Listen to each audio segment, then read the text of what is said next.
Hey, what's up, guys? How you guys doing? Sorry I missed your comments. What's up, Mano, Vernon, D. Libby, Jason? Ask me about the Force. Robert M. What's the meta with you? No one on yet. VR Casino coming to EGC near you. That'd be kind of cool. Yeah, there's no audio because I was just getting the stream set up. What's up, Robert M? How you guys doing? Well done, Mono. I hope now that you feel complete. Jesus. Okay.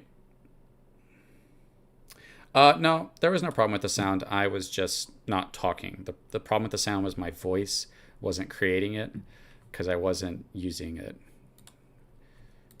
That was the problem, and it has been fixed.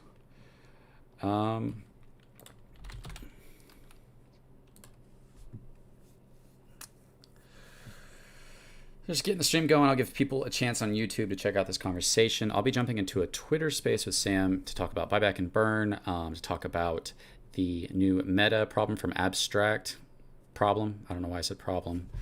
I don't even know what I was trying to say, actually, now that I think about it. But yeah,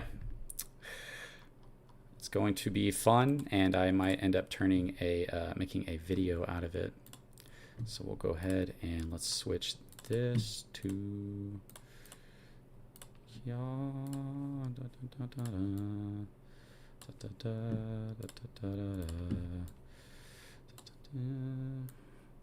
Hey Tiff, how's it going? We got you now. Yeah, you guys do me a favor, hit like, the like button. I'm sure you guys are already subscribed. I appreciate you guys hitting like. Try to get some more people in here. The market's down, money's down, everybody's down right now. So, oh man, let me just see. Looking forward to this discussion. Yeah, so am I. You know, I've had a lot to say about it, but I've been saving it all for this day. I would have made a video on it already, but I saved it for today. I talked to DeFi Mark, safemoon Mark, about it and got his opinion, and it basically lined up with mine, and he gave me some outside perspective. So I look forward to just discussing all this, going over it, and then talking a little bit about the meta. You know, we saw that within this partnership that we have with the Abstract, they are creating the cloud is where, so I don't know if you guys know this, but you know, for gaming, you have to download stuff. So you'll have to download games, you have to get a CD. Even with disc today's, they have so many updates that you have to connect to the internet and download a ton of updates to get the game running.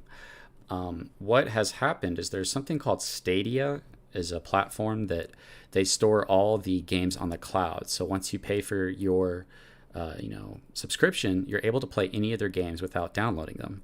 So it seems like they're taking that same idea and they're applying it to the Metaverse that's also incorporating cryptocurrency, where we'll be able to see the NFT marketplace. You'll be able to see influencers in there. I already own a VR headset, so I'd definitely be down to go in there and meet with, anybody who wanted to meet up with me in the Metaverse. Let's see. Hey, what's up, Thomas? Scanned Dret. How's it going, man? Pretty good. Just chilling, ready for work to be over. Yeah, that's understandable. Good evening from Greece, mate. You do a great job on your videos. Love them all. Thank you so much, Demetrius. I really appreciate that. I'm trying to get back to daily uploads. Just had a lot going on, but I should be good to just start grinding out videos very soon. I look forward to it. So we are discussing buyback and burn. Many people felt like, probably based off my video, that buyback and burn was better for smaller holders and for decreasing whale dominance. And we'll be discussing all of that. Sam's main selling point is that buyback and, or not buyback and reward, but just direct BUSD rewards gets our APY up. And a lot of investors are looking at high APYs to hold their money at. So it could get the attention of big investors. So they both have big pros and cons comparatively. But how you guys doing in the chat? There's not that many people here, so it's your chance to talk to me, to talk to each other before I have to go to the Twitter space. Greetings from Texas, Alberto Lopez.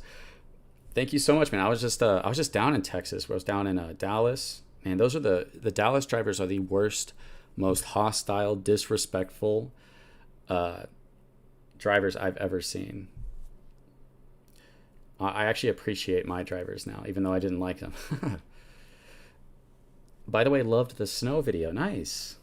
Thank you, Vernon. I appreciate that. I like doing different kinds style of content, trying to really mix it up where sometimes I'm writing on a screen, sometimes I'm just reading a screen, sometimes I edit animated videos, sometimes I'm doing a, vlog style where I just record my face. So I really try to mix it up and make it fun for you guys. I do interviews with well-known people in the community. I'm really trying to bring good content, and I feel I'm happy with all my content right now, whether it's getting a lot of views or not.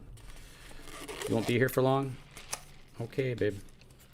Hey, what's up, Jamaican? How's it going, man? Everybody do me a favor, hit that like button. Let's get some more people in here. I don't know what Sam's going to talk about. I know that we are talking about the Metaverse with the abstract, is what they're called, the abstract. And I know that we're talking, obviously, buyback and burn versus direct BUSD rewards. Low latency is a must if streaming VR is going to be successful. I've heard of Syntropy working on a solution, but would love to hear about the technical feasibility of this move. Great question. That's a great question. I've done some VR gaming online, and it ran pretty good, actually. I did a Battle Royale game. I've done, Beat Saber. I play a lot of Beat Saber. I'm pretty addicted to that game because you get good exercise, and it's fun just like waving around lightsabers to a song. That's a amazing combination. There's a big competition in the meta cloud space. Get to the bottom as to why abstract will be different and successful. That's a good question. It could be linked to, Crater and Evergrow Coin and rewards, passive income. It could have something to do with that. That's not necessarily linked to the cloud space. I'm not sure. That's a good question, though. Fort Hood area is where I'm living. Okay, cool. I've never heard of that area. I used to live in Fort Worth. I lived in Corpus Christi. Do you think they talk about the release of current utilities coming up? Yeah, I can ask them about that. That'll be my first question. I'll ask them about that. McKinney, Texas. Okay, I've never been there either. All right, we got about 24 minutes before it starts, so I'm literally just hanging out with you guys. Once it starts, I'm going to jump off of this mic and onto my mic on my phone, because you can't do Twitter Spaces on your computer for some reason. You have to do it through your phone if you want to talk. Well, if you want people to hear you, you could talk to yourself, I guess, if you really wanted to. The world's first VR arcade entirely powered by cloud computing. Another thing I'm kind of not sure on, I haven't had a chance to look at this, is like, do they have their own headsets, or can you use your headset? Do I have to get a new headset? These are all good questions. Hello from Kansas. What's up, Lee Shippy? How's it going? Thanks for stopping by. We live. What's up, pimped out platypus? How's it going, man? We lit, we bike. I'm trying to convince my girlfriend to get into tennis or something fun, some good cardio. Cardio, working out your heart is extremely important. You do not want to just sit back and let your heart not get a good workout, I've been burning like 200 calories on the treadmill at the gym, which is not a lot. Some people are like crazy. They spend hours there burning calories. For me, 200, that's a good number. Good solid number right there. Oh, Miami, Florida, nice. Yeah, I think you guys are about to get some storms, this week. You guys will be looking at some storms. They actually had like tornado potential and hail and stuff. Hey, what's up, DDS? Good evening, mate, from DK Denmark. Always enjoy your YouTube video. Thank you so much, man. I have another really good video coming out possibly tomorrow. I might actually make it happen tomorrow. We'll see. On swap and liquefy, swap and evolve. I've been looking at that, trying to get an idea of it. So I think I have enough of an idea to put out a decent video. There's really just one more thing I need to understand that it could make it a really good video. Do you think 1 billion Evergrow is enough in your opinion? It depends on what you're aiming for, If you want to be like really rich, I've been through this in my videos. The higher you aim, like you want $1 million, and the lower amount you put in, the less realistic it is. It's pretty common sense, but it's good to state the obvious sometimes. And the lower you aim and the more you put in, the more realistic it is. So, you're trying to get $1 million with 1 billion Evergrow, or you're trying to get really high passive income.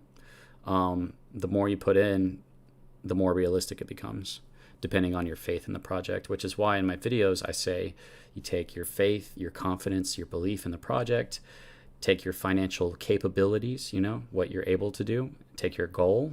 You have to combine all three of those, and I can't, really do that for you. You have to figure out, all that stuff, and I don't. You know your own goals. You know what you can afford, and take your belief in the project and invest accordingly, so that you don't invest too much, so that you regret it if you lose it, and so you don't invest too little, so that if it takes off, you don't wish you had invested more. I mean, that's the ideal formula for investing, in my opinion. I like John's approach. John Crony from SafeMoon, CEO of SafeMoon, is just invest and pretend like it's not there. Do you know if the moonshot ability has been used? Yeah, it's been used multiple times. Not a lot, but it's definitely been used multiple times. We are built for those hurricane and winds. We need is water to drink. Oh, jeez, man, that's crazy. SafeMoon crashing check chart. That's okay. I don't care. This is what I've been telling people is like, my belief in the project isn't on the price. You know what I mean? And a lot of people's belief is on the price, and that's kind of understandable. If price goes down, your bag goes down, you get a little worried that it might never go back up, So I completely understand. Zuckerberg is subsidizing cheap VR gear to accelerate the metaverse instead. Interested in discussing how this will affect the success of the abstract partnership. It's a lot of information to look into, It's kind of hard to tell. We can just kind of speculate based on Crater, how well Crater does, how many people are in Crater, how many people are in Crater that are in the metaverse that are, bringing people into our specific metaverse. They have 100 and something thousand people without us, or maybe more. I forget what it is, who are already paying like $20. So they already have a decent following for where they're at. That is coin market glitch. Okay, yeah, there's always these different things that have coin market cap seems to be like having all kinds of glitches lately that make the price of Evergrow, the price of SafeMoon, not what it is. I even checked like Nomics. I checked Nomics today, and Nomics versus PooCoin was way different. Way different.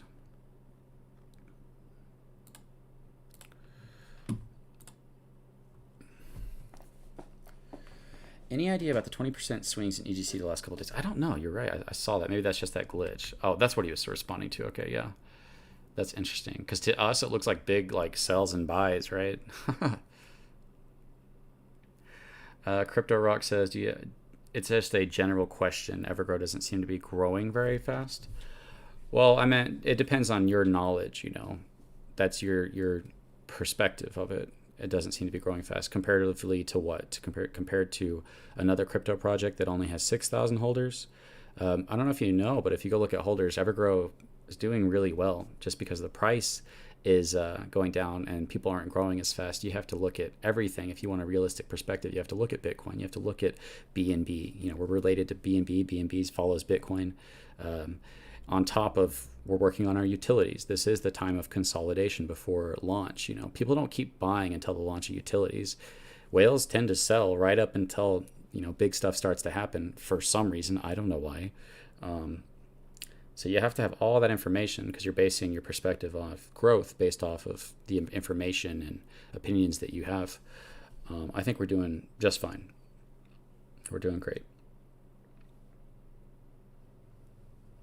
I got about 18 minutes before the live space starts, and I'll be talking with Sam the Man on Evergrow. Yeah, I have a lot to say on this, but I will let it, I'll wait. I'll save everything for the Twitter space. And me and Sam actually talked about this. We both kind of expressed to each other how we feel. And I think that the answer isn't necessarily one or the other. I'll just say that much. Thanks for keeping it basic. No problem, man. I am not a very smart guy. I just like to break things down into like their most basic form so that I can understand it very clearly. I missed out on what's going on. Can you sum up what is going on in a short bit? Yeah. So basically we have all our profit from all our utility is going to be used for buyback and burn. It's, that's what we've been, sold on.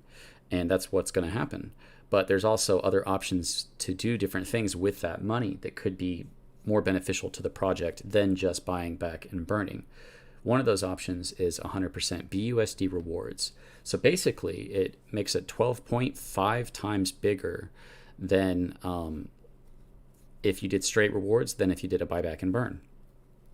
So with buyback and burn, you get 8% of that buy. If we did $1 million, you get 8% of that.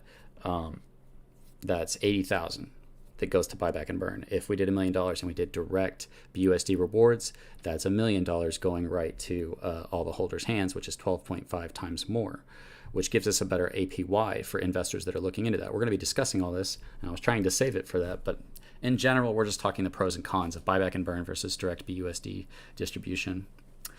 Any news on a potential V2 migration? I haven't been keeping up with. No, nothing on V2, Alberto.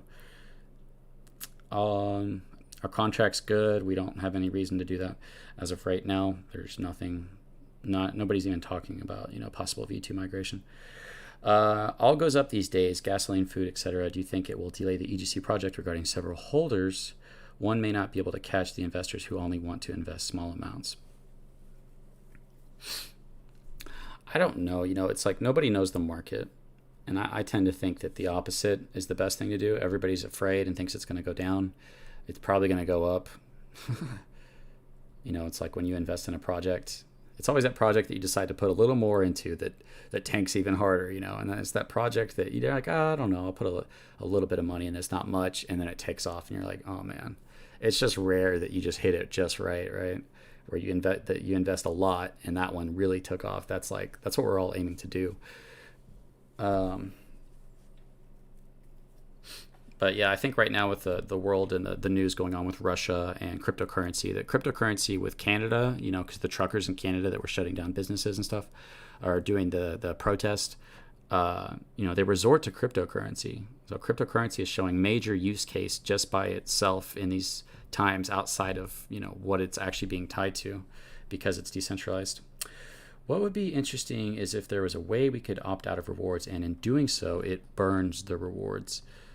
Yeah, you can do that. You could just take your BUSD and buy Evergrow and burn it, I guess. Make it a user choice. Nobody wants to burn their tokens though. That's like giving away money. You're just giving money away to everybody else. Technically giving money away to people that are going to sell, because a lot of people are holding. That's one big thing I think that's really important with these reward tokens is we have to demonstrate that holding is going to be very rewarding. Once that's demonstrated, and I mean, this is a big thing in the space. I'm not a genius in the space by any means. I'm not an expert. But, if you look at some of the tokens that did really well, and just to use as an example, the big rug pull that happened with Squid token, the price kept going up. People see that and they FOMO. People see price going up and they FOMO, and price goes up because people hold. And it's kind of just like a contest between whales to not sell before each other. And then one whale sells, and then people get greedy, and then they start outselling each other. So if you can really provide incentive to hold while people keep buying, man, that upward movement is insane. And that's what I know. I know Evergrow has, when it goes up, man, because buyback and burn is happening from the volume. So there's constant little buys, there's moonshot buys. And if you start to add profit from utility with buyback and burn, man, what is that chart going to look like? When you combine profit from utility, buyback and burn from volume, from investors buying, what are we going to see? I'm being real. I'm being real. Not many people in here, but what are we going to see? In my opinion, we're going to see explosion in price. And as much as it goes up, it can go back down just as quickly, depending on our liquidity, but that's a whole other conversation. Hey, what's up, Arrow? How's it going, man? I can rant for a long time about this. Seems like Basie is creating their own biggest NFT. As a holder, the BUSD rewards are tempting, but in the long run, the buyback and burn will help raise the floor of the price. Yeah, there's a lot. There's so much to talk about. Hey, what's up? Arrow already said that. Hey, what's up, Nathan Johnson? Thanks so much for your support, man. All my videos. I appreciate you. He says, let's go, CC. So glad I made it. I live. Thank you. You are welcome, guys. We've got 12 minutes before we start the discussion between me and Sam on the Metaverse, on the buyback and burn, and on the direct BUSD rewards. Sam's an awesome guy. I love Sam. That is why I'm going to load up. Now, I don't want to give any financial advice to anybody. I can't give you financial advice. You know what I mean? Like, I don't know for sure whether anything's going to fail or succeed. Nobody knows which way the charts are going to go. You might have an idea of whether something's just an absolute terrible project or whether something has real potential. And that's my thing with SafeMoon and Evergrow, is they both have serious potential to do really big things in DeFi. And it's not just going to be, you know, Bitcoin, Ethereum, Binance. There's going to be big players coming into the space. There constantly is, right? So we're trying to find those. You invest in the right ones and you're good. Hey, what's up, Bear Claw Crypto? How's it going, man? I love hanging out with you guys, just talking to you guys. All good, thanks. Bullish on Evergrow Coin. Bear Claw Crypto says, CC, best EGC videos on the internet. Thank you so much, man. Yeah, you got LSP TV makes great videos. You did a real good job while I haven't been posting for a while, so I really want to get back to daily videos for Evergrow and SafeMoon. I feel bad for not posting, but I've had a lot of stuff going on. I got hit by a tornado, girlfriend got in a car wreck, had to go on a vacation, had to go do some family stuff, deal with some, you know, loss in the family. I don't like to talk about that because then people feel like the need to tell you they're sorry for it all, and I do appreciate that, but I'm not trying to get that. But I'm finally at a point where I can get back to, like, I really want to work my ass off on making informing, educative content, looking into new projects, telling you guys about projects that actually make you money. I don't want to lead people into a dump. I want to lead people into a pump and have a positive impact on your lives as much as I can. It's a very hard thing to do for yourself, and it's even more hard to do for other people, but I'm going to try my best. All right, guys, we got 10 minutes before it starts. I usually play music, but I'm not playing music today. I forgot about the music, but it's too late. And we'll check the notifications. It's getting exhausting. What? Oh, yeah, it is, definitely. There is, like, so many projects, dude. Supplying crypto gear in public. Too many attacks on people forcing transfers. Be proud to be safe. That's interesting. It's probably a smart thing, actually. You wear, like, SafeMoon or Evergrow, somebody might be like, oh, that guy might have money, and, like, attack you. And you'll be like, dude, SafeMoon's down. It's been going down, like, a lot. Don't attack me. So, yeah. Go back to Evergrow Coin. We got 9 minutes, guys. Let's see what else you guys are saying.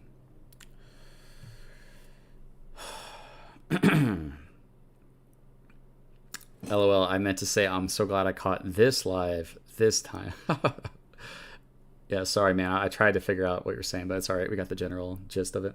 Interested to see what Sam has to say. Sam's a really smart guy. Sam's a longtime financial advisor, expert. So he comes from a different world than the crypto investor. Like, the crypto investor does such a different mindset than from where Sam comes from. I think the BBR is the only way forward. The price will be higher than BBB. Could bring just with the amount of new investors. They both have pros and cons depending on how successful they are. I'm going to make every argument that I can and be as honest as I can about the whole thing in a very short amount of time. Have you heard of any donation stuff with SafeMoon or EGC with the trucker thing and or Ukraine? I've heard nothing about that.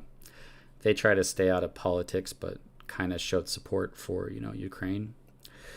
Bear Claw Crypto says, got my own content creation in the works, holding out for creator release. That's amazing, man. I can't wait to see you on there. I'm definitely going to be like following you guys, interacting with you guys on there.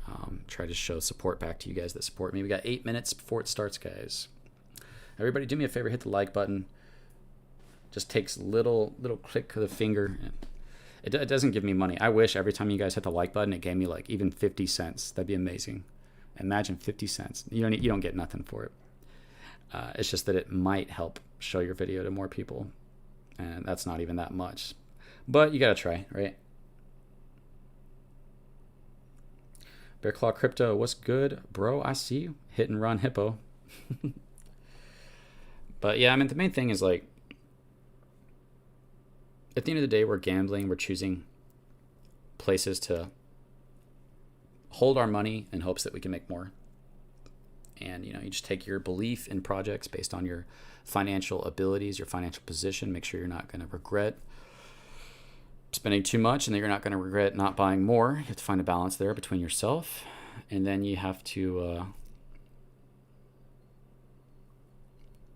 make that decision for yourself. That's why there's no one plan for all. If somebody doesn't believe in a project, don't invest in it. Go find something you believe in. Sup Hippo, one of my boys. Nice. I don't know what's going on. It's like bears and hippos are cool with each other or some kind of unknown. I got something on my tongue. Love how passionate you are about wanting to help people. Let's freaking go to the pumps. Yeah, like I don't want to like pump and dump on people. I actually want to help. Like I want to grow my channel and I want to make money, but I want to do it the right way. So there is self motive, obviously, but the way you go about it is different. Just like to say you're the best YouTuber, soon to be the best creator. Thanks for the effort. Thank you so much, Liam. I really appreciate that. A lot of people would say Dark Moon Tim is, or maybe LSPTV. I am aiming to be the best. I compete with everybody. I like them. I'm friends with Dark Moon Tim, and me and LSPTV are cool as far as I know. But I'm always aiming to do better than them. So they're my competition in a sense, but at the same time, I see them as an ally, and I'll promote them and say positive things about them. It's like friendly competition. I got 5 minutes, guys. It probably won't be a super long space, just so you guys know. Maybe 20, 30 minutes. It depends on, it's easy to say that and then you talk forever. I could talk forever about this, but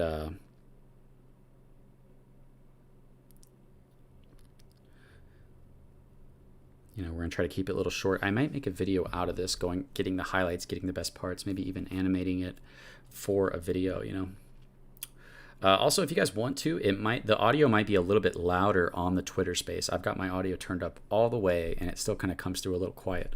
So if you want really good audio, go join the Twitter space when it starts. How about, hey, John? I don't even want to talk about that, That's why, here's my opinion on toxic people in the space. And I posted this. Oh, don't do that. Okay, I think I have enough time to do this. Because I've really been feeling this way lately. It's many people and even projects in the space are so petty and disrespectful that even acknowledging them is giving them too much credit. There's projects that are talking trash, that are disrespectful, that are trying to get your investors to sell to buy into theirs. That is not the right way to go about. That's the worst way to go about that. It's the most disrespectful and the most weak way to go about it. That's why I said these kinds of people and projects don't have value or a good following, so they seek to destroy rather than build. It's like somebody who's insecure, who's instead of trying to lift people up, they try to tear people down to feel better about themselves. Exact same mindset. They're motivated by weakness instead of strength. And it is sad. Like, I'll give everybody the benefit of the doubt. We're all human. We all make problems. We all have failures.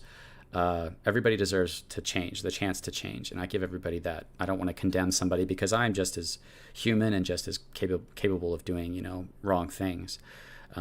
So if somebody is doing those things, I definitely like, hey, just stop doing those things and we're cool. That's my standpoint with you. Stop it and we're cool. If you can't stop it, we're not cool. But if you do stop it, we are cool. That's how I see it. Okay, they're live, so I'm going to go ahead and, well, it says they're live. That's interesting. I maybe have to refresh. Here we go. All right, jumping in there, guys. Just hang in there.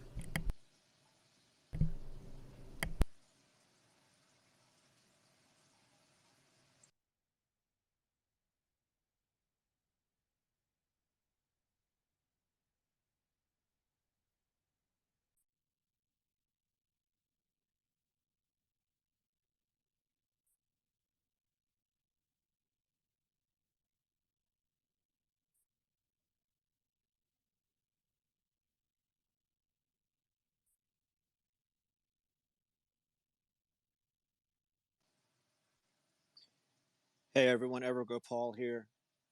Just started the space a couple minutes early to let it fill up, and then we'll get Sam and Crypto Control up here, and they will start their discussion on buyback and burn or rewards, and they'll go back and forth. This will not be an AMA. This will be a discussion between them.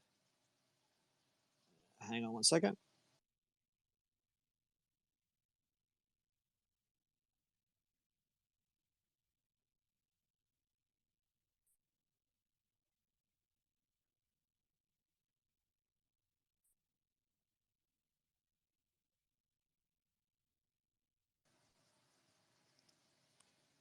Crypto, you there? Hey, what's up, man? Can you hear me?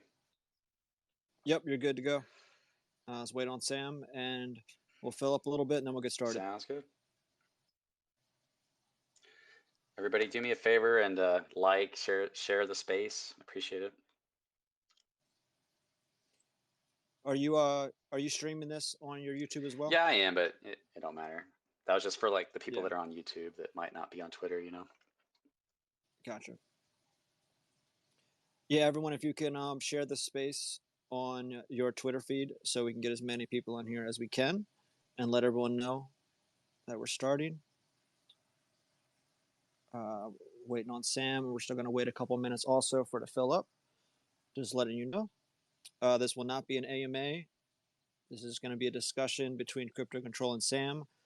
I will be muting myself, and they're just going to have a discussion back and forth, and maybe Crypto Control get some updates out of Sam for all of us. We'll see.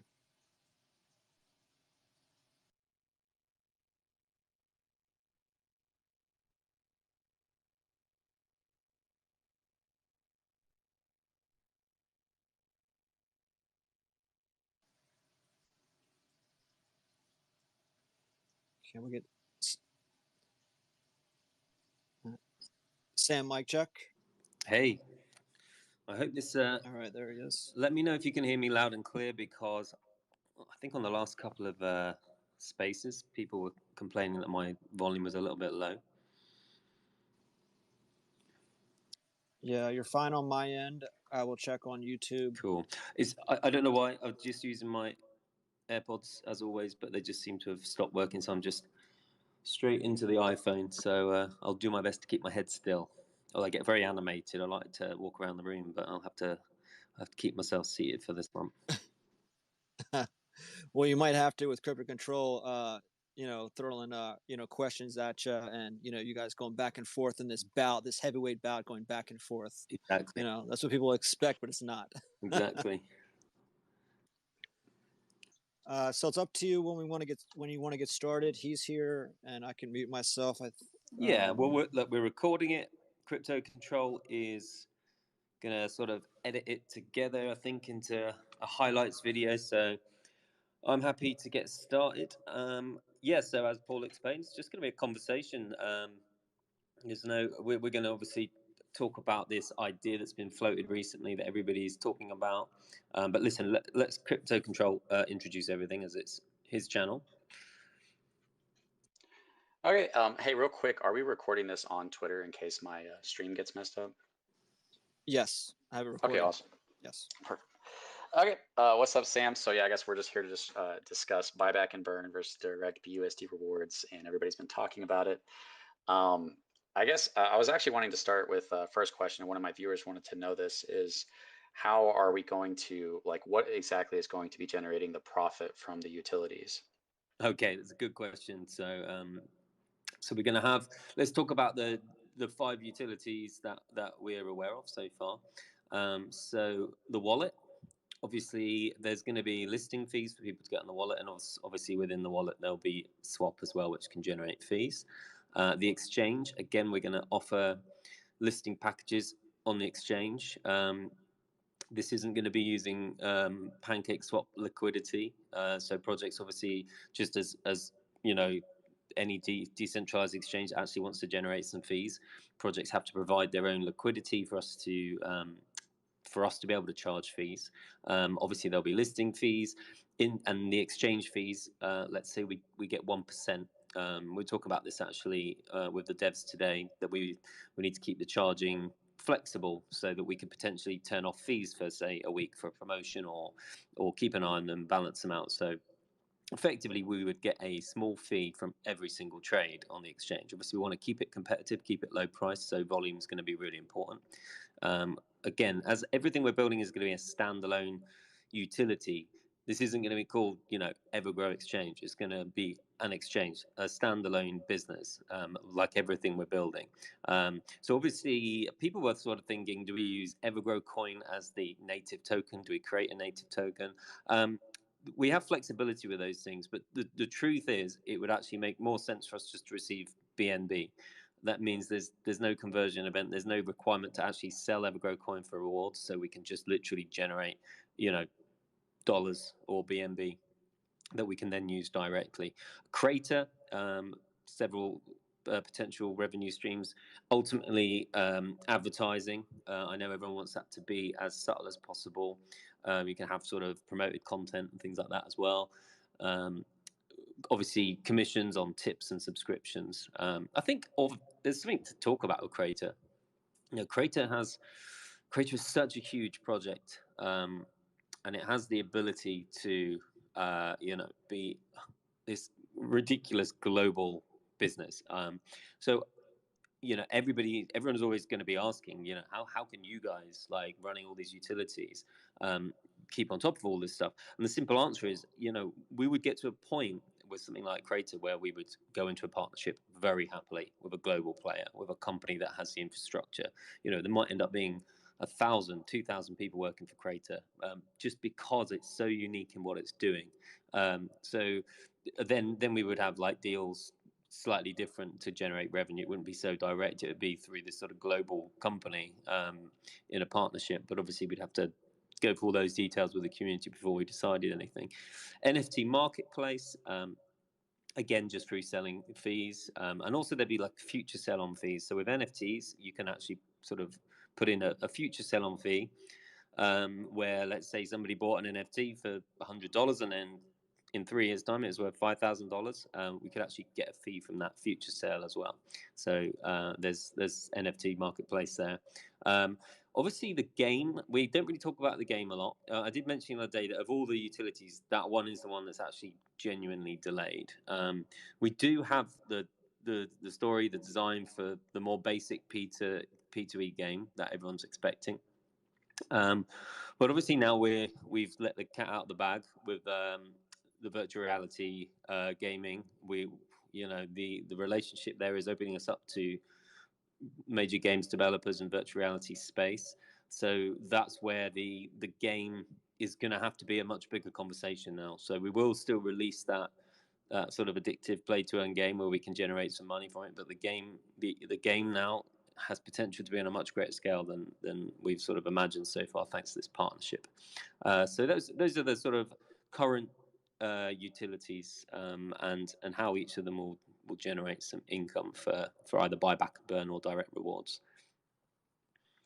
Okay, and you're the one who like sold me on buyback and burn, and after talking with you a little bit about it, it appears that direct rewards, BUSD, and buyback and burn are just like two different tactics that are used to grow the project, and at different times and different price ranges, one could be more useful than the other.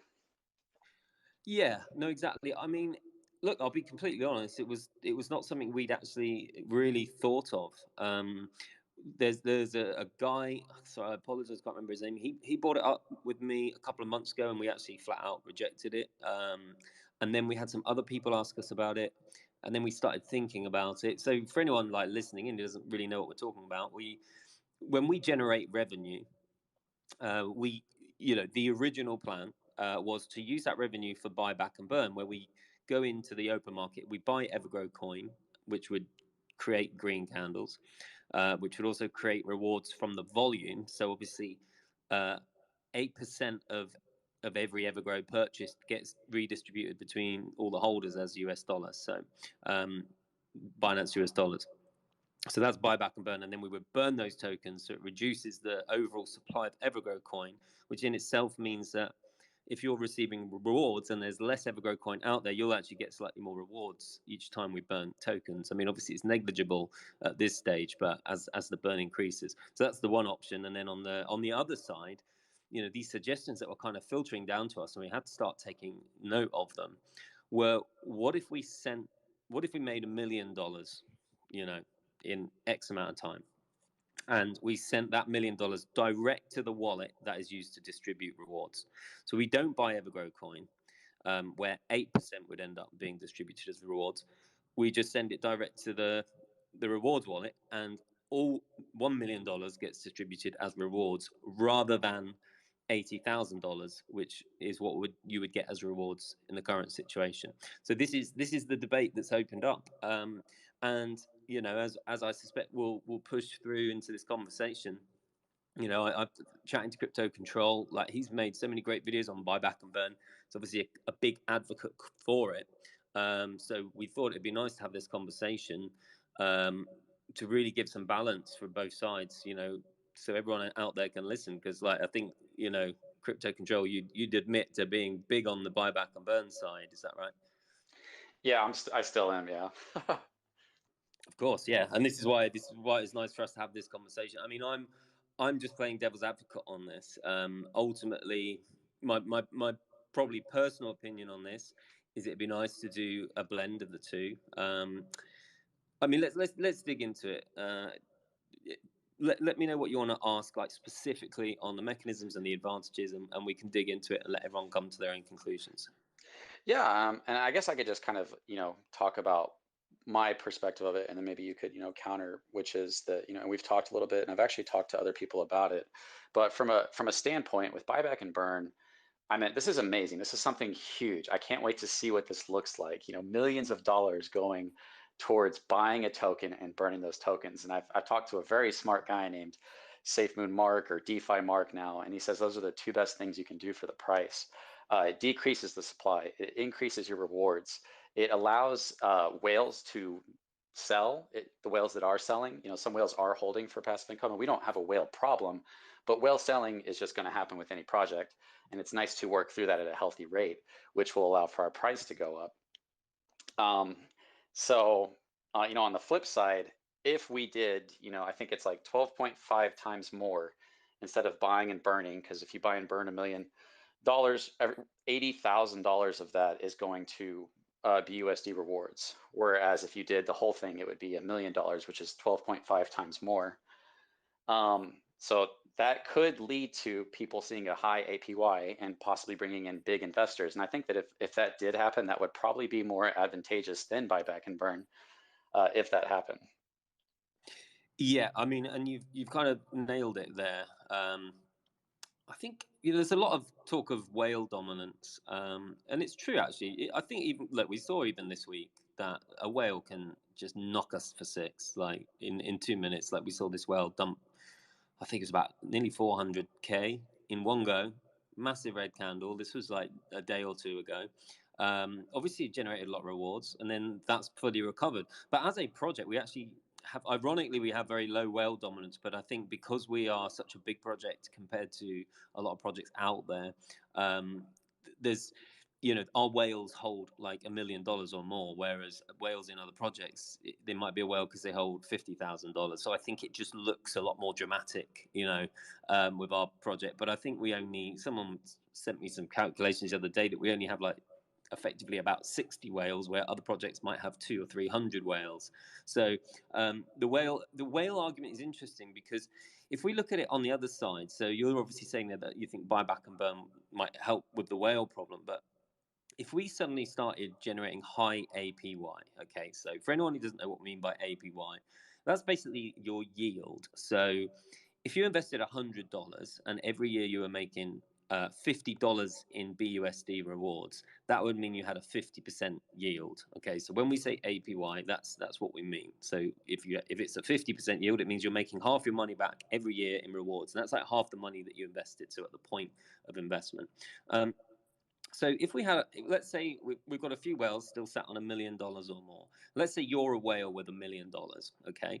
If suddenly you're making 35-40% a year APY, so let's say, I mean, I don't like making promises about numbers, so nothing I say should ever be considered to be guaranteed amounts. No one in any project should ever say, look, we're going to make this much money, we're going to do this, we're going to do that. All we can say is that this is what we're projecting to do, this is what we're intending to do.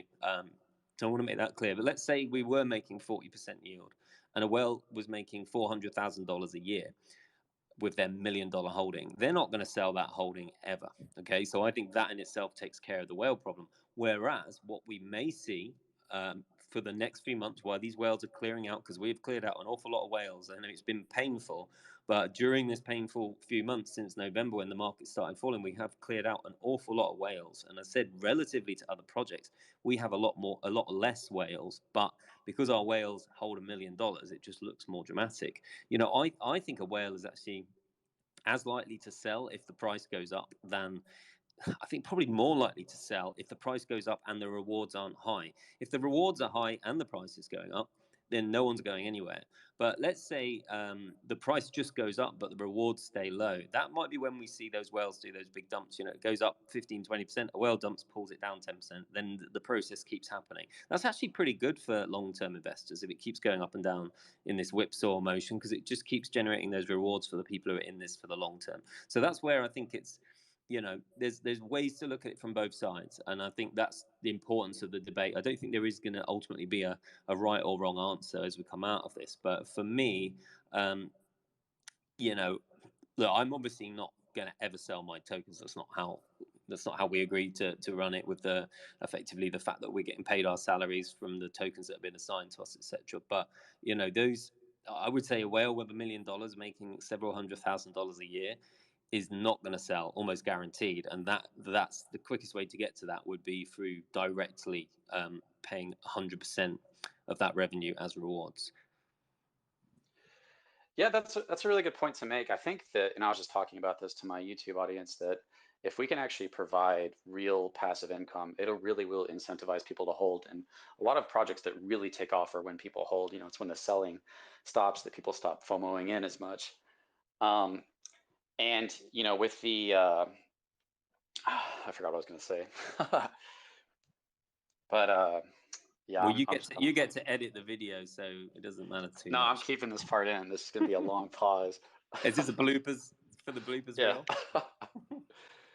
It was something about the flip side to what you just said, because you were saying that whale dominance. Yeah, that's another thing. And you made the great point that with buyback and burn, that could actually end up creating more volume, because we would have to make 12. If we could make 12,500,000 off of that buyback and burn through all the ups and downs, then you'd be making just as much as if you redistributed those BUSD rewards to the holders. But as far as whale dominance, another point that I have to make is that with the BUSD rewards, if whales are getting a lot of BUSD rewards, they could just be reinvesting it and maintaining their position. Now, if they're holding and they're convinced in the passive income, that's fine. But if they maintain a dominant position, then they might end up being one of the people who has a lot of dominance over the price to keep it down. And most of us as smaller investors, we don't like that. We like to see the price go up. So we want to see them lose their dominance. It's another interesting point where I think, again, to play devil's advocate on that, I would say that our whales are less likely to be buyers than our smaller holders. If someone invested early and they're sat on a big, life-changing amount of money, I would say them, they want rewards. That's why they're holding. And I'd say they're less likely to add to their pot. Whereas if you're an investor trying to build your bag, you maybe have a few $100s worth, and you're suddenly getting high dollar BUSD dollars, you'll be able to build your bag pretty quickly by reinvesting those dollars into Evergrow, while our price is so low. So again, I think what I think most interesting about this conversation is it's so unique that we have these two potential benefits for the project that just really balance each other out on both sides with benefits and and the potential outcomes of using one or the other. Because we could also say, again, absolutely right. Look, if tomorrow we do have something up our sleeve where we hope this will become a reality, and we announced it before. But we have some news within the next 2 weeks where we expect to generate a significant amount of money as part of a launch to be able to do this. And maybe we'll do half and half. Maybe we'll talk to you guys. Maybe we'll do a vote. But you are right. Clearly, if we had $1 million tomorrow and we bought Evergrow Coin, we would see a huge green candle. Okay, there's zero denying that. With $1 million, the way our price moves, the price could go up 30%. I mean, again, nothing's guaranteed with these numbers, but it has the potential. $1 million buy could have the potential to do that, whether we did it in a moonshot, whether we did it over a week. It has the potential to have that effect. So there's no denying that, and that would create 80,000 worth of rewards. But if we were to then, on the flip side, pay that $1 million out in rewards, that would be a very significant rewards day for everybody holding the coin. It would make those people on the outside who might be looking for yield, like, look at Evergrow and go, wow, listen, we're talking about a completely different market. I won't say too much. I think we can move on to, who can be attracted by high yields. A little. Yeah, I would. I Yeah. don't know anything about that. It'd be amazing to hear you talk about that. Yeah, I mean, look, the truth is, yields are impossible to get these days. Okay, banks don't pay anything. Like, you're not gonna, maybe one or two countries in the world that have high inflation, but we're not quite there in a high inflationary world. Interest rates being kept down in Europe now. If you keep money in a bank because of negative interest rates, you may well have to pay the bank to keep your money there. That's how hard it is to get returns. The modern companies don't really pay dividends. All the companies that everybody's excited by and want to buy into, all the tech companies, they don't pay dividends. There's almost no way on the planet to get a good yield anymore. Like, property yield is really tough. Like, anyone who's been a property investor knows, it looks great. The real estate agent will sell you this big yield, but in the real world, like, most property investors are making a few percent like net yield. So there's very little places where you can get yield. But if we are building a real world company here where our utilities are generating real revenue, then we are doing what we set out to do from the beginning, and that's to bridge the gap between crypto and traditional investing. Because an analyst from Wall Street could look at Evergrow and give us a valuation, and I don't think that's been possible in the history of crypto, because we would have revenue coming in dollars, real revenue, where they could say, look, this project's paying out this amount of yield, this amount of dollars in dividends every year, so they are worth this much money based on a multiple that we use, based on a metric. Then suddenly we can attract a portfolio manager, we can attract pension funds, we can attract people seeking passive income, people looking for early retirement. This is a whole new demographic. Remember that, the crypto, there's 90% of investment money or more hasn't made it into crypto yet. Someone's got to bridge this gap between traditional investing, Wall Street investing, and crypto. And I'll be honest, I'm not seeing much evidence that we aren't the leading, company in terms of how we're approaching this to do that, to achieve that. We are really realistically on track to be the ones to bridge the gap so that crypto can be valued using traditional valuation metrics. And I think that'll be the first time it's ever been done. Okay, yeah, I mean, I think that if we did succeed in that, it would be huge and be worth doing. I did, and one other thing to kind of say about it is that with the buyback and burn, it's like a permanent effect on decreasing the supply and increasing rewards, and it's providing, green candles, and kind of like you were saying, with green candles throughout the week, that actually does incentivize holding as well, because whales know that as long as that profit is, continuous, that's the price is going to keep going up. And do you really want to sell and miss out on possibly that profit, exponentially increasing if one of the projects does take off? So it actually is a pretty good reason to hold. Now, I'm not saying the price can only go up so long before people just start taking profits, but there's nothing wrong with that. Like you said, the ups and downs are tons of rewards for people. So they both have their positives and their benefits. And one thing, obviously, if you burn with lower price, you're burning a lot more tokens. As the price goes up, you burn less tokens. So you could wait for the price to go up. The price is really high. Focus on the BUSD. It increases our APY. We see a big dump. Hey, switch back to buyback and burn, and we're burning a lot more tokens. And last thing I want to say is that I ran this by DeFi Mark, that guy I was saying earlier. He makes a lot of contracts. He's a very smart guy. To get his opinion, I wanted his honest opinion on it. And he said, why not do both 50-50? He said they're both really good for the project. So that did all convince me that they're both actually have extreme advantages, and we can always just test it out and see, hey, let's do buyback and burn and see the effect it has, and then let's try the other one and see which one has a better effect on the community and on the project.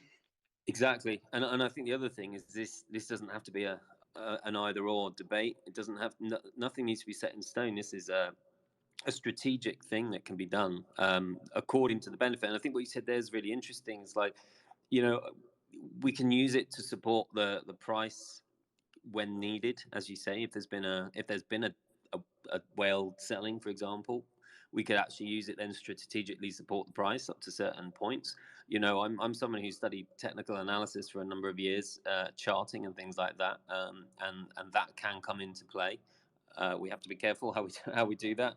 But again, like, you know, we can bring all these tools into play, and as you say, both approaches could create green candles, but they'd almost be like a lagging factor with the higher rewards. So if we're paying it direct as rewards, I think the green candles will come, but it'll be a lagging factor. You know, whereas with buyback and burn, you see those green candles straight away, and as you say, it could generate some FOMO trading. People like go, the price is going up, I need to get in. I've been sitting on the sidelines, kind of thing.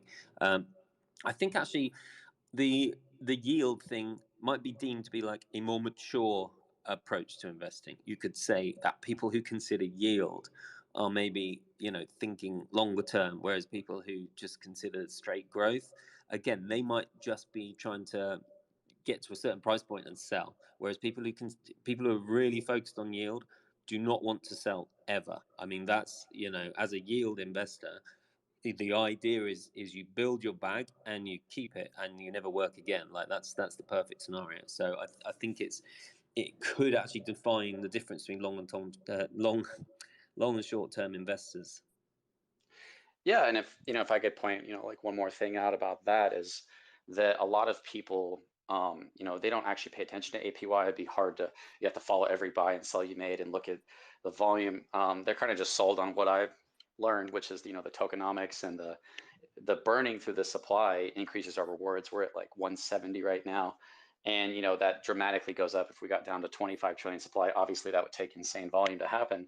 Then it would be 3,200 per billion tokens per $1 billion in volume. So we do, as smaller investors, when we look at this, we're not really looking at APY. We're just kind of coming up with, bag goal sizes. And we know that if we deplete through a lot of our supply, we're at like 400 something trillion right now, that our rewards drastically go up. And it's more of a realistic goal for them to look at, as far as I need to get this many billion tokens so that if we get to this point and we have consistent volume, I'm getting this much a month. It only takes 33 million a day to hit $1 billion in a month. And that's $170 right now. That's actually not bad. It's we haven't burnt that much recently, because the volume's been very low. With the price of BNB being low, we've sort of been holding off burning. But we've actually, after all the initial burns, so this is like once the project was fully live and up and running, we've burnt 20 trillion tokens. I don't think people realize how much we're burning. Like in the last 24 hours, we burnt 187 billion tokens. The day before, we burnt 161 billion tokens. I think maybe we need to talk more about this. We should probably be updating people regularly. But this is just, we're in very low volume at the moment. And yet, since we launched and the initial burn, etc., we've burnt 20 trillion tokens. That's a huge amount. In US dollars, that's a huge amount as well. So this is just the organic burn. And this is the thing everyone has to remember. Everything that you and I are discussing today is in addition to the organic volume. That is, and as you say, if we attract more and more people, we're going to have more organic volume and more organic burn. Burn's going to continue organically, whichever methodology we use. And we've already had, considering how poor the crypto volume has been generally in the markets. I mean, crypto volume is down around 70% from the peak back in November. We're still burning an awful lot of tokens. I mean, again, we should be talking about it more, because we're burning huge numbers of tokens. Sometimes $100,000 a token in a day, sometimes more than that, but we don't really talk about it as much like we do sometimes. I think our peak daily burn was almost 200 billion tokens in a day. Probably even more than that when we were really hitting high volumes. So this stuff is going on. I've just looked back. I think there was one day where we burnt nearly 1 trillion by the looks of it. And then maybe I'm wrong with those numbers. But I'm just looking at SafeMoon Dave's burn report, which is obviously an independent tracker, which we actually use as well. So the burn carries on anyway. So this is all, I think that's the other thing to point out. Any APYs we're talking about, any burns we're talking about, these are in addition to what's already happening daily. These are in addition to the rewards that you're getting already. So listen, we've done about half an hour. I think we've covered off sort of the topic quite well. Is there anything else you want to cover? I guess if there's one last thing I could go over that, and then maybe we could ask you about the new meta project, the abstract that we just announced yesterday, which was that I was trying to keep it in my mind. I'm probably going to lose it because I'm on the spot. That with the burn, what were we talking about? What was your point that you just made, Sam? I just want to make a quick point off of it. More that we've just got this organic, ongoing burn in addition to everything that we're discussing. Okay, yes, thank you. That brought it back to me.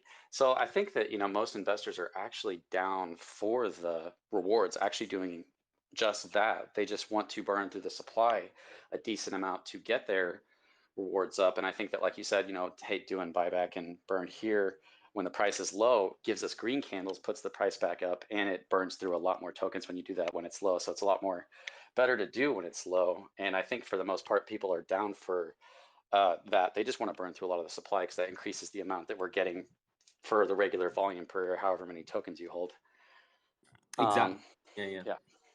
Yeah, and because look, there's no hiding from the fact that the price is super low at the moment, and we're keen to start generating revenue within the next few weeks. I mean, I said that we should see pretty quick revenue from the launch of the NFT marketplace, and then Creator and NFT are going to go online. I think there'll be a little bit of a lag for revenue, but I would like to think within a few weeks we'll start to see the initial revenue trickling in, and I suspect a lot of people are going, okay, look, we're at this crazy low market point.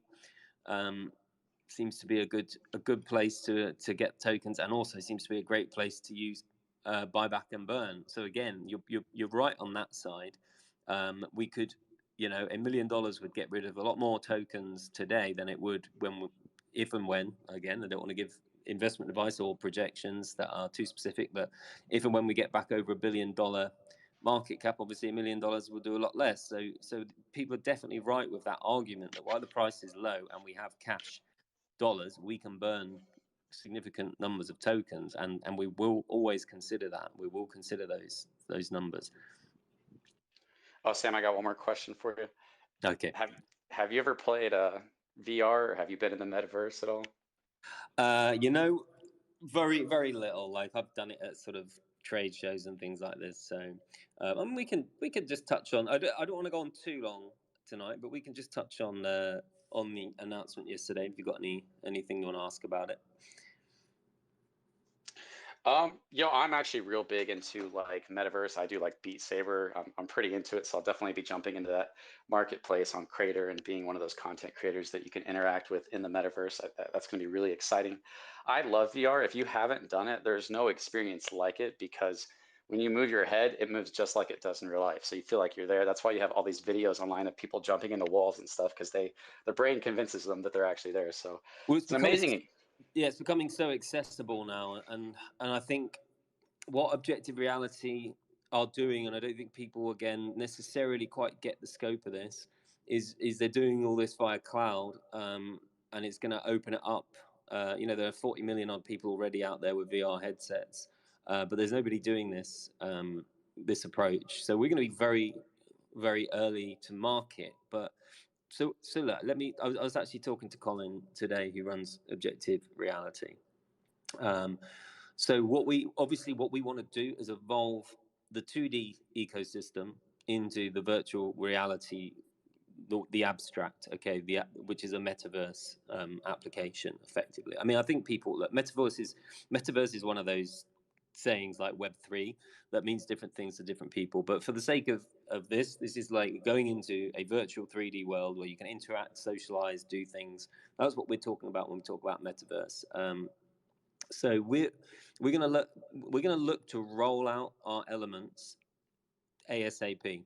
And I was talking to Colin about this today. So there are going to be social spaces. So the abstract is going to be a subscription-based service, but we've already talked about ensuring that there are free areas, so people don't have to pay anything to enter the lobby, to socialize, and to have access to the Evergrow ecosystem within that. But obviously, the abstract offers all these amazing gaming. You can see the gaming partnerships, some pretty heavy stuff going on there.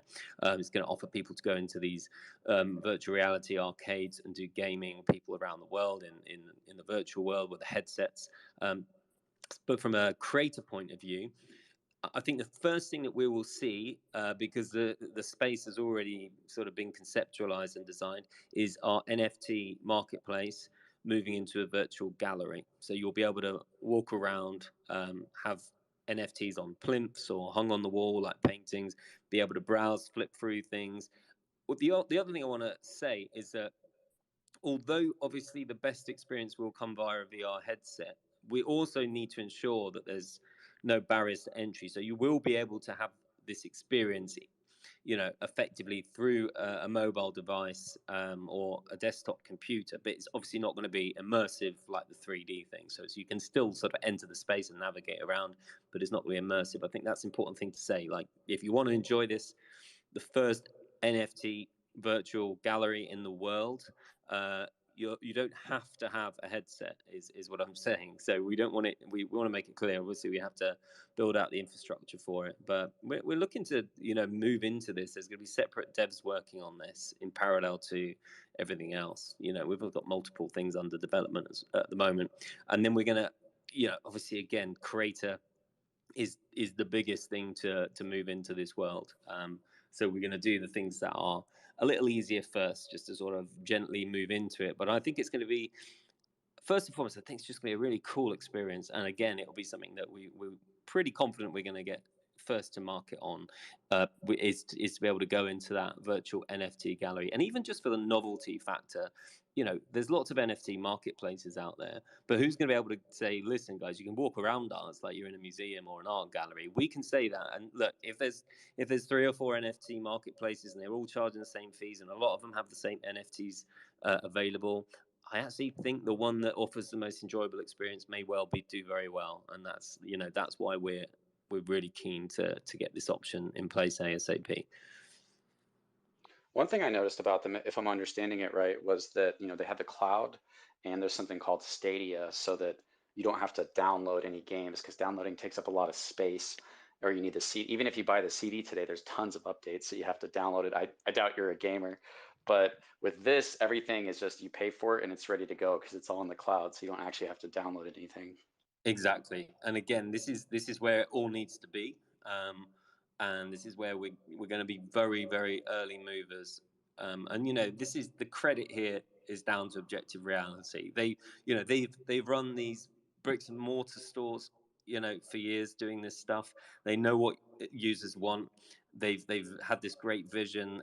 They've got some sort of top designers they're working with, and they have this great vision to bring what they know into the metaverse, essentially. And I think it's crazy that that they're looking to be the first movers on this. It's crazy that this hasn't already happened. But sometimes you just need someone who's just been running a normal business, a successful business, to say, you know what, I can picture this business going global, and this is how I can do it. And similar with Evergrow, because our exchange, with the exchange designs are really nice. I think we're going to be able to leak them quite soon. Everything has to be easy these days. Again, you don't want to have a huge gaming computer and all this complicated equipment, and as you say, all this data stored locally. The whole point of this is that it's instant. It's on the cloud. And again, I'm not a technical guy, but this is how it's designed to work. You basically enter that virtual world, enter the virtual arcade, and you can play those games straight away. And we're only able to do this now because of the world of cloud, and because internet speeds are where they are now. You wouldn't be able to do this 18 months ago for sure. So this is pretty exciting. I think it'll start to sink in over the couple of months, and hopefully, as I said, we'll at least be able to get the NFT marketplace live sooner rather than later, so people can actually experience it, enjoy it for themselves. Okay, you sound pretty tired. What time is it over there? It's late, man. Yeah, let's wrap it up. It's been great to chat. I know we've gone back and forth on WhatsApp about about this, and I know you wanted to give me a good going over on it, so we could see it from both sides. And hopefully, people have learned stuff today. As I've said from the very beginning, there's no decisions made, and nothing will be final ever. This will be something strategic, something we'll always talk to the community about before we make decisions, before we sort of come up with strategies. But I think what it is, and what's sunk in for me, is that it's great to have both options, and that's kind of where I am at the moment in my head. Awesome. Well, thanks for talking with me, Sam, and I guess we can just end it here. Perfect. Thanks. I'll speak soon.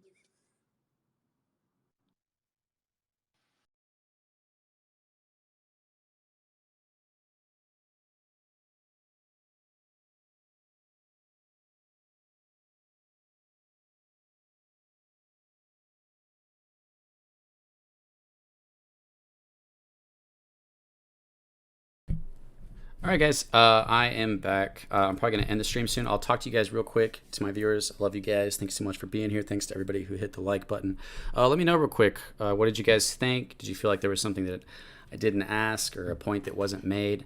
And I'll try to talk to you about it. I really feel like I dug in every uncomfortable point that I could. And honestly, it really just does come down to the fact that they're both extremely advantageous to the project. I'm a huge, believer in the buyback and burn being used, but if the price starts to go up like crazy, then it's probably better to switch to that. And I don't know the fullness of that. The APY, a high APY, bringing in other investors, that could pay off way more than the buyback and burn. And I don't think anybody knows for sure. We just kind of have to see what Sam and the team do with it and see what it looks like once they implement it. That was pretty sick. Thanks, Eric. I appreciate that. Why don't we do BBB until we reach a certain supply level once we do just rewards? Yeah, I think a lot of people want that. The thing is, like, it's probably better to do both. But I do agree that mostly, especially while price is down, like buyback and burn, I does seem to be the best. Thanks, Mitch. I really appreciate that, man. Nah, man, you did great. And Sam delivered. Yeah, Sam's amazing. I tell you, Sam's a really smart guy. You are welcome, Non2Tres4. Thank you. You're welcome, Vernon. Yeah, he's a financial advisor. He's like been doing it a long time. If you go look up Sam's background, Sam Kelly, it's like a financial expert. He's one of Britain's top people. He's got awards. Sam's not a small deal. He's also wealthy. Like, he's not like somebody who just started a project hoping they can make a lot of money. He literally was looking for a good project to make a top 20 crypto. A lot of people don't know that, When you look at the success of something, when somebody has love driving it, like a passion, like Sam is passionate about Tesla. He's passionate about, making Evergrow a top 20 is his goal. It's not, hey, let me get rich real quick and see how much I can make for myself. A lot of projects, because they are trying to make money and they haven't seen that kind of money before, when they do see it, they lose their motive to continue to do well with the project. Sam can't be bought. Sam's a wealthy guy. He's the perfect guy you want running this project. Thanks, Nathan. I really appreciate that. You guys are awesome. All right. Any more questions, guys? If you guys got anything else, I'll try to answer it. Otherwise, I'm going to end it here and get to work on some videos, probably for both channels tomorrow.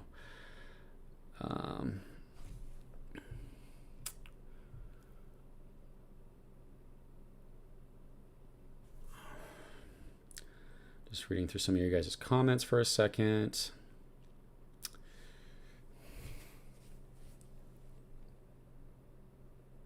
An algorithm to control both. That's a good idea. Sam actually talked about that. He said that, it almost might be worth paying somebody to like look at whether, what is best, what percentage of the profits is best to use for buyback and burn, and what percentage is best to use for BUSD rewards. You can do both, especially if the profit starts to get up there. If we start getting some insane profit, they only need one utility to succeed, and Evergrow is going to explode. I really do believe that.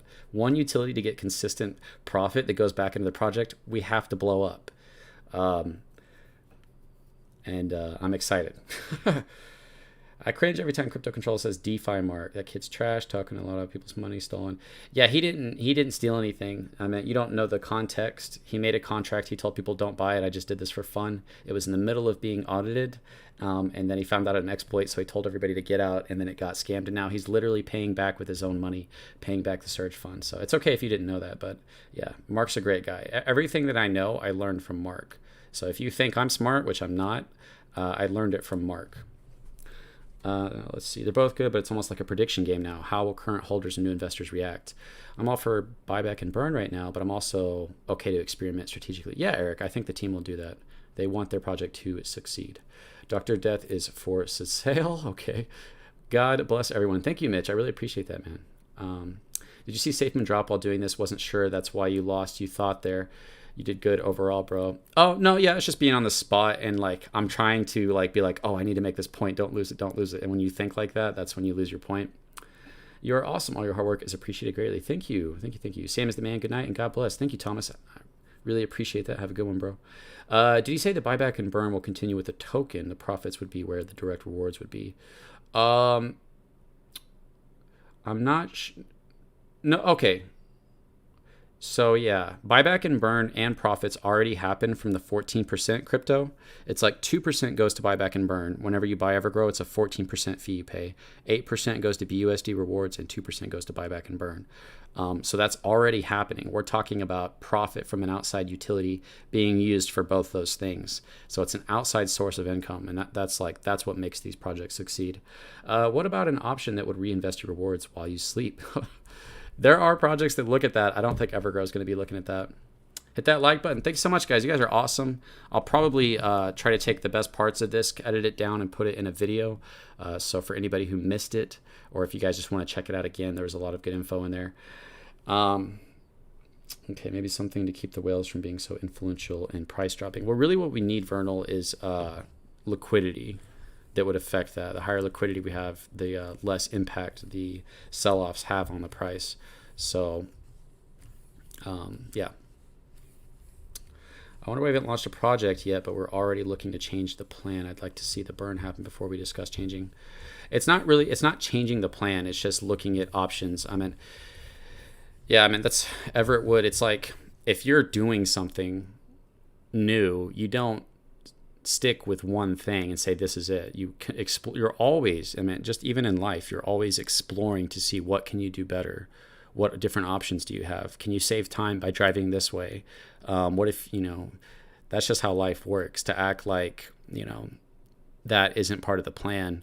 I do agree with people who are sold on buyback and burn, how they feel like, hey, I believe in buyback and burn, and that's what I want to see is those green candles, those burns. Trust me, I'm right there with you. But I also believe that Sam is going to do what's best for the project, and that buyback and burn is not going to be stopped on. Yeah, and another thing, and I didn't say this, but there's other things you can do with that profit that could have a huge impact on the project, and one of those things is liquidity. So we'll see. Crypto Rock, I'll catch you later, guys. I really appreciate all you guys that liked and hung out. I hope you guys have a good day, and I'll see you guys in the next video or live stream. You guys have a great day.